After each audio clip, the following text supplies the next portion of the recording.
Class 12th हम लोग ये जो चैप्टर पढ़ रहे हैं अपना, जिसे हम जेनेटिक इंजीनियरिंग कहते हैं, इसमें जो पहला टॉपिक हमने लिया था वो जेनेटिक इंजीनियरिंग की जो रिक्वायरमेंट्स हैं, जिन्हें हम लोग टूल्स ऑफ जेनेटिक इंजीनियरिंग कहते हैं, उनके बारे में हम लोग पढ़ रहे थे। और अभी तक आप लोगों ने जो रिक्वायरमेंट्स देखी जेनेटिक इंजीनियरिंग के प्रोसीजर में लगने वाली चीज़ें क्या क्या हैं, उनमें कुछ तरह के एंजाइम्स आए। नंबर 2, उनमें पैसेंजर डीएनए आया। नंबर 3, होस्ट आया। और अब एक और रिक्वायरमेंट हम लोग आप लोगों को पढ़ा रहे हैं, दैट इज वेक्टर। वेक्टर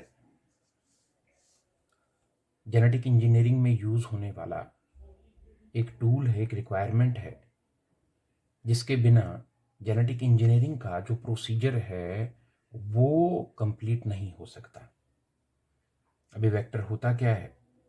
देखो, पूरे जेनेटिक इंजीनियरिंग में करना क्या है आप लोगों को मैंने समझा दिया कि हम लोगों ने एक डोनर ऑर्गेनिज्म से, उसकी बॉडी के सेल से पैसेंजर डीएनए लेना है और उस पैसेंजर डीएनए को एक होस्ट जिसे हम मॉडिफाई करना चाहते हैं उसके डीएनए में मिला देना है। अब इस पूरे प्रोसेस में डोनर से हासिल किया गया पैसेंजर डीएनए होस्ट में डालने के लिए एक वेक्टर की जरूरत रहती है। वेक्टर डीएनए का ऐसा मॉलिक्यूल होता है, ये भी डीएनए का ही मॉलिक्यूल है, इसे हम वेक्टर डीएनए भी कहते हैं। वेक्टर डीएनए का एक ऐसा मॉलिक्यूल है जो डोनर से हासिल किए गए पैसेंजर डीएनए को अपने साथ मिलाकर ले जाता है होस्ट के अंदर। जैसे मान लीजिए आप किसी नई जगह पर जाते हैं जहां आपको पता नहीं है कि वहां क्या रास्ते हैं, वहां कहाँ रहना है, वहां कैसे काम करना है, वहां कौन कौन सी जगहें देखने लायक हैं, आपको नहीं पता। तो आप जैसे ही उस शहर में उस जगह पर एंटर होते हैं तो आप एक गाइड को हायर करते हैं। उस गाइड का क्या काम है? गाइड आपको अपने साथ ले जाएगा, शहर भर में घुमाएगा और उसके बाद आपका जो काम है घूमने का जो भी है वो पूरा जब फिनिश हो जाएगा तो आपको वापस जहां से आप आए थे वहां की तरफ जो है वो भेज देगा। तो अपने साथ आपको ले जाकर उस पूरे एरिया में घुमाना, ये काम जो है ये गाइड का रहता है। जेनेटिक इंजीनियरिंग में वेक्टर जो है वो गाइड की तरह है। ये पैसेंजर डीएनए को अपने साथ होस्ट के अंदर ले जाएगा, होस्ट में ये पैसेंजर डीएनए को एक्सप्रेस करवाएगा।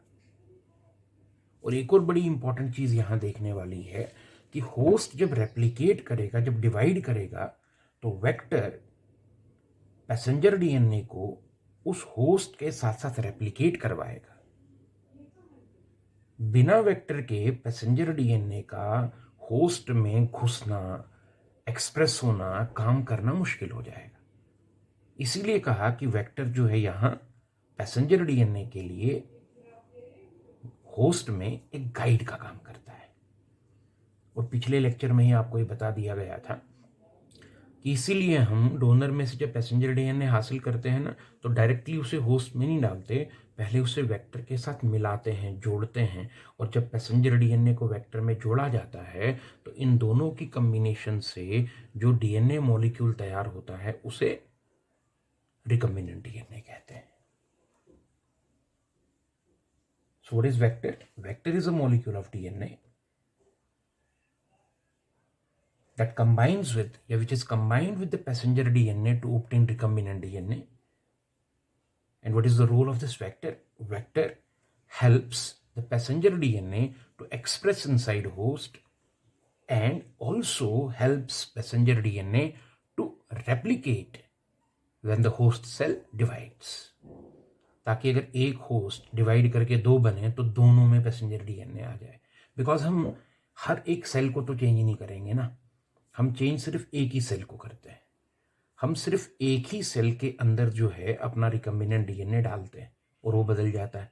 उसके बाद फिर जब वो डिवाइड करता है, डिवाइड करके वो 2, 4, 6, 8 बनते हैं, तो पैसेंजर डीएनए जो है उसके डिवीजन के साथ साथ रेप्लिकेट करता जाता है और हर एक सेल जो है उसमें वो आता जाता है।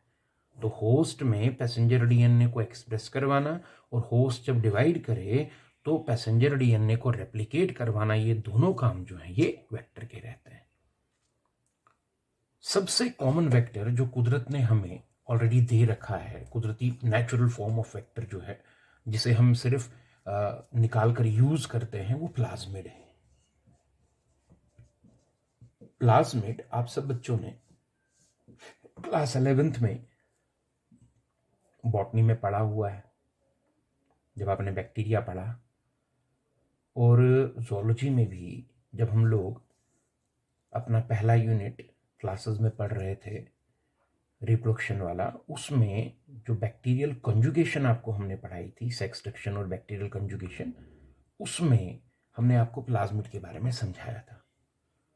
और उस वक्त भी आपको मैंने ये बताया था कि सेक्सुअल रिप्रोडक्शन में वो कंजुगेशन वगैरह समझाने का मकसद सिर्फ ये है कि आपको प्लाज्मिड के बारे में पता चल जाए, बिकॉज आगे जेनेटिक इंजीनियरिंग में प्लाज्मिड यूज होगा।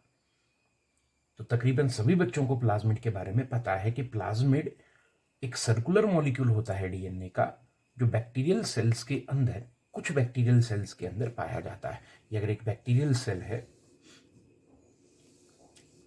तो इस बैक्टीरियल सेल में ये तो अपना उस बैक्टीरिया का जेनेटिक मटेरियल है, बैक्टीरियल डीएनए जो न्यूक्लियर डीएनए उस बैक्टीरिया का है, जो मेन डीएनए है, और ये सब बैक्टीरियल सेल्स में पाया जाता है। बट कुछ बैक्टीरियल सेल्स ऐसे भी होते हैं जिनमें अपने मेन न्यूक्लियर डीएनए के अलावा छोटा सा मॉलिक्यूल डीएनए का और पाया जाता है। इस एक्स्ट्रा न्यूक्लियर मॉलिक्यूल को हम लोग प्लाज्मिड कहते हैं।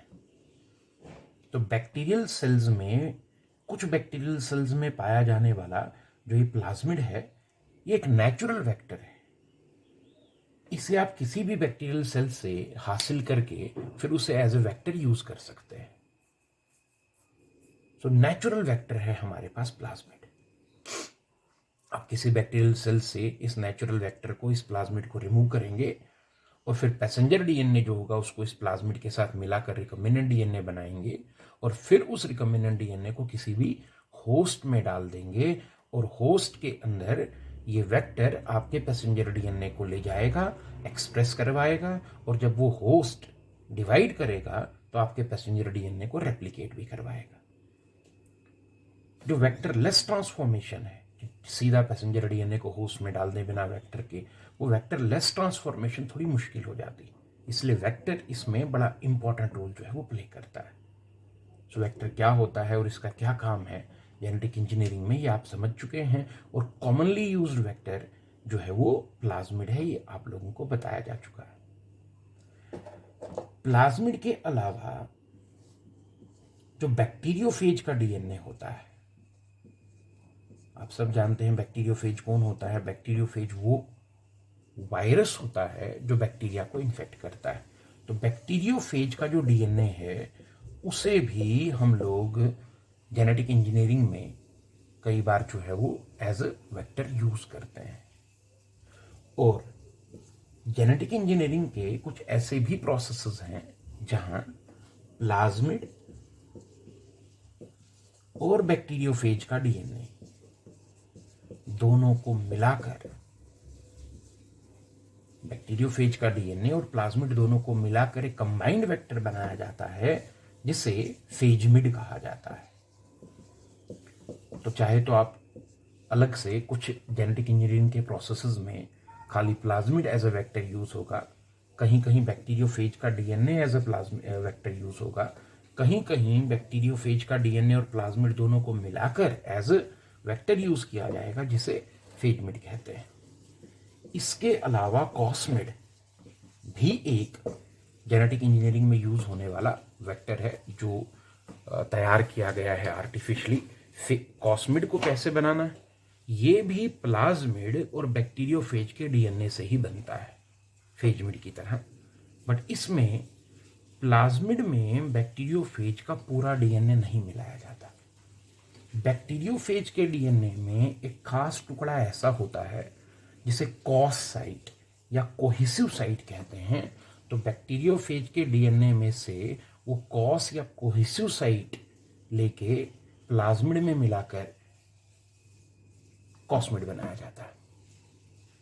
तो ये जो मैंने आपको यहाँ 4 नाम बताए, प्लाज्मिड, बैक्टीरियोफेज डीएनए, प्लाज्मिड और बैक्टीरियोफेज के मिलने से बना हुआ फेजमिड, प्लाज्मिड और बैक्टीरियोफेज के डीएनए में से निकली हुई कॉस साइट को मिलाकर बनाया हुआ कॉस्मिड, इस तरह के कई सारे वेक्टर जो हैं वो जेनेटिक इंजीनियरिंग में के प्रोसेसेस में, अलग अलग प्रोसेसेस में अलग अलग वेक्टर यूज किए जाते हैं। इसके अलावा BAC bacterial artificial chromosome, YAC yeast artificial chromosome जैसे और भी कई तरह के वेक्टर जो हैं वो तैयार किए जा चुके हैं। एक और वेक्टर के बारे में आपको यहां बताएंगे जिसे शटल वेक्टर कहते हैं। शटल वेक्टर एक ऐसा वेक्टर होता है जो प्रोकैरियोटिक होस्ट और यूकैरियोटिक होस्ट दोनों में एक्सप्रेस हो सकता है। तो शटल वेक्टर जो है वो भी एक आर्टिफिशियली तैयार किया गया वेक्टर है जेनेटिक इंजीनियरिंग में जिसका इस्तेमाल होता है। इसके अलावा आप ट्रांसपोसोन्स के बारे में जानते हैं जिन्हें जंपिंग जीन्स भी कहा जाता है। वो जो ट्रांसपोसोन्स हैं वो भी as a vector genetic engineering में यूज किए जाते हैं। तो ये जो जितने भी नाम मैंने आपको बताए, shuttle vector, transposons, BAC, YAC, cosmid, phasmid, bacteriophage DNA, plasmid, ये सब क्या हैं? ये सब जेनेटिक इंजीनियरिंग में यूज होने वाले वेक्टर्स हैं। और अलग अलग प्रोसेसेस में, अलग अलग प्रोसीजर्स में अलग अलग वेक्टर्स का इस्तेमाल जो है वो किया जाता है। वेक्टर अलग अलग हो सकता है बट वेक्टर का काम जो है वो एक ही है। वो ये है कि पैसेंजर डीएनए को ये वेक्टर अपने साथ होस्ट में ले जाएगा, होस्ट में वो पैसेंजर डीएनए को एक्सप्रेस करवाएगा और जब होस्ट डिवाइड करेगा तो ये वेक्टर आपके पैसेंजर डीएनए को रेप्लिकेट करवाएगा। This is the task of vector. अब वेक्टर जो होता है ये क्या है, कौन कौन से वेक्टर यूज किए जाते हैं, ये तो हम लोगों ने देख लिया। लेकिन एक वेक्टर में क्या क्या चीजें होनी चाहिए, कैरेक्टरिस्टिक्स क्या हैं, बड़ा इंपॉर्टेंट पॉइंट है ये आपको पेपर में आ सकता है कि वेक्टर जो है उसके क्या क्या कैरेक्टरिस्टिक्स होने चाहिए, यानी एक चीज में क्या होना चाहिए और वो वेक्टर बिहेव करेगा। तो कैरेक्टरिस्टिक्स क्या क्या है वेक्टर के, कैरेक्टरिस्टिक्स ऑफ वेक्टर, ये भी एक इंपॉर्टेंट पॉइंट जो है इसमें है कि वेक्टर में क्या क्या होना चाहिए। तो सबसे पहले तो देखो एक वेक्टर जो है उसमें ऑरे होना चाहिए। आप सब जानते हैं कि ऑरे डीएनए में एक ऐसी साइट होती है जहां से रेप्लिकेशन की शुरुआत होती है। जिस डीएनए मॉलिक्यूल में ऑरे होगा वो रेप्लिकेट करेगा, 1 से 2, 2 से 4 होगा, और जिसमें ऑरे नहीं होगा वो रेप्लिकेट नहीं कर सकता।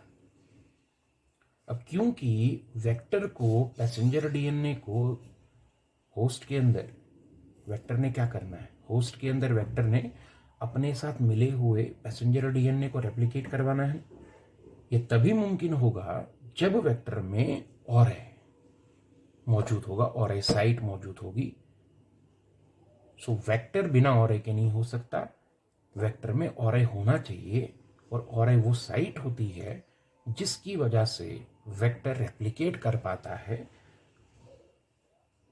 और पैसेंजर डीएनए को भी रेप्लिकेट करवा पाता है। बिना ऑरे के वेक्टर नहीं होगा। नंबर 2,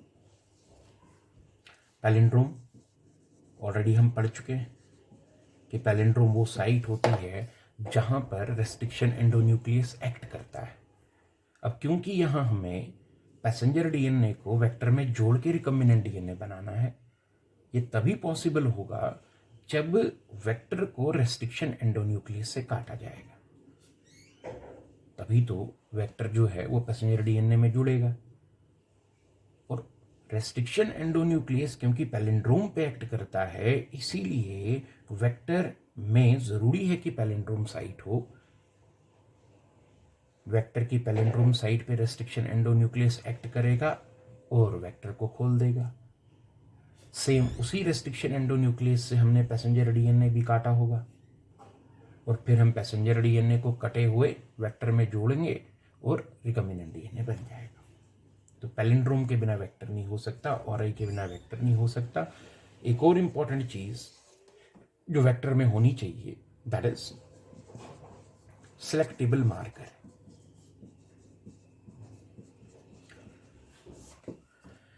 सिलेक्टेबल मार्कर एक ऐसी चीज को, एक ऐसे जीन को कहा जाता है जो वेक्टर में होना चाहिए। और ये जो सिलेक्टेबल मार्कर है, ये बाद में जब पूरा प्रोसेस खत्म हो जाएगा तो ये मदद करेगा आइडेंटिफिकेशन में कि कौन सा ऑर्गेनिज्म बदल गया है और कौन सा नहीं बदला है, किस में चेंज आ गया है, किस में चेंज नहीं आया है। देखो प्लाज्मिड जो है ना, उसमें कुदरती तौर पे आर जीन, जिसे हम एंटीबायोटिक रेजिस्टेंस का जीन कहते हैं, वो मौजूद होता है और ये सिलेक्टेबल मार्कर का काम करता है। मान लीजिए मैंने प्लाज्मिड में, प्लाज्मिड को वेक्टर के तौर पे यूज कर रहा हूं, एक प्लाज्मिड में मैंने कोई पैसेंजर डीएनए डाल दिया, मान लीजिए इंसुलिन बनाने वाला जीन उसके साथ जोड़ दिया और रिकम्बिनेंट डीएनए बनाया। उसके बाद मैंने फिर उस रिकम्बिनेंट डीएनए को, जिसमें इंसुलिन बनाने वाला जीन भी है और साथ में प्लाज्मिड भी है, मैंने किसी होस्ट में डाला। अब होस्ट जो हैं, कुछ होस्ट ने रिकम्बिनेंट डीएनए अपने अंदर लिया, बदल गए जीएमओ में, कुछ ने नहीं लिया। अब मुझे क्या पता चलेगा कि इतने सारे होस्ट में से किस किस होस्ट ने रिकम्बिनेंट डीएनए को अपने अंदर ले लिया है और वो जीएमओ बन गया है और कौन सा नहीं बना है।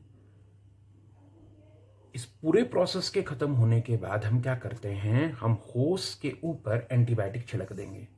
तो होगा क्या, जो जो जीएमओ बन गया होगा, यानी जिस जिसने अपने अंदर रिकम्बिनेंट डीएनए ले लिया होगा, उसमें रिकम्बिनेंट डीएनए में प्लाज्मिड होगा और प्लाज्मिड में आर जीन होगा, तो उसमें एंटीबायोटिक्स के लिए रेजिस्टेंस आ गई होगी। तो ये प्लाज्मिड में यानी वेक्टर में मौजूद आर जीन जो है, ये बाद में मेरी मदद करेगा होस्ट में से उन होस्ट्स को आइडेंटिफाई करने में जो जीएमओ में तब्दील हो चुके हैं। तो ये जो तीन चीजें हैं, और है पैलिंड्रोम और सिलेक्टेबल मार्कर, ये कैरेक्टरिस्टिक्स हैं एक वेक्टर के। आप वेक्टर के तौर पे उसी चीज को यूज कर सकते हैं जिसमें और है पैलिंड्रोम और सिलेक्टेबल मार्कर हो। और सिलेक्टेबल मार्कर के तौर पे जो कॉमन जीन हमारे वेक्टर यानी प्लाज्मिड में पाया जाता है, क्योंकि कॉमन वेक्टर प्लाज्मिड ही है, वो है जीन फॉर एंटीबायोटिक रेजिस्टेंस। तो ये जो चीजें हमने अभी तक पढ़ी, कौन कौन, एंजाइम्स जिसमें लिटिक एंजाइम है, प्रोटीएस एंजाइम है, लाइगेस एंजाइम है, रेस्ट्रिक्शन एंडोन्यूक्लियस एंजाइम है, एल्कलाइन फॉस्फेटेस एंजाइम है। नंबर 2 पैसेंजर डीएनए, ये डीएनए का वो टुकड़ा है जो हम डोनर से हासिल करेंगे, और ये पैसेंजर डीएनए का वो टुकड़ा है जो उस चीज को बनवाता है जो हम होस्ट से चाहते हैं। नंबर 3 होस्ट वो ऑर्गेनिज्म है जिसमें हम नया डीएनए डाल के उसे मॉडिफाई करना चाहते हैं। नंबर 4 वेक्टर डीएनए का वो मॉलिक्यूल है जो हमारे पैसेंजर डीएनए को अपने साथ मिला के होस्ट में ले जाकर उसे एक्सप्रेस वहां करवाता है। ये रिक्वायरमेंट्स हैं जेनेटिक इंजीनियरिंग की। अब आपको पहले भी मैंने कहा था कि ये चैप्टर जो है, ये कोई ज़्यादा बड़ा चैप्टर नहीं है, इसमें 2-3 चीज़ें ही हैं। उनमें से एक तो रिक्वायरमेंट थी और दूसरा प्रोसीजर है। अब अगले लेक्चर में हम लोग ये समझेंगे कि कि जेनेटिक इंजीनियरिंग जो है इसके प्रोसीजर को किस तरह से परफॉर्म किया जाता है। अब रिक्वायरमेंट्स जिन बच्चों को तैयार हो जाएंगी वो अब ये देखेंगे कि इसमें प्रोसीजर जो है उसको कैसे परफॉर्म जो है वो किया जाता है, इस प्रोसीजर को कैसे चलाया जाता है। तो इसके 4-5 स्टेप्स हैं वो हम लोगों ने पढ़ने हैं। और सबसे आखिर में फिर इस जेनेटिक इंजीनियरिंग में इंसुलिन प्रोडक्शन जो है वो एग्जाम्पल एक आपके सिलेबस में है। तो कुल मिलाकर 2 या 3 लेक्चर अभी और आएंगे, जिसके बाद आपका जेनेटिक इंजीनियरिंग जो है वो ख़त्म हो जाएगा। इसमें 5 मार्क्स टोटल हैं इस चैप्टर में और ये छोटा सा चैप्टर ही है।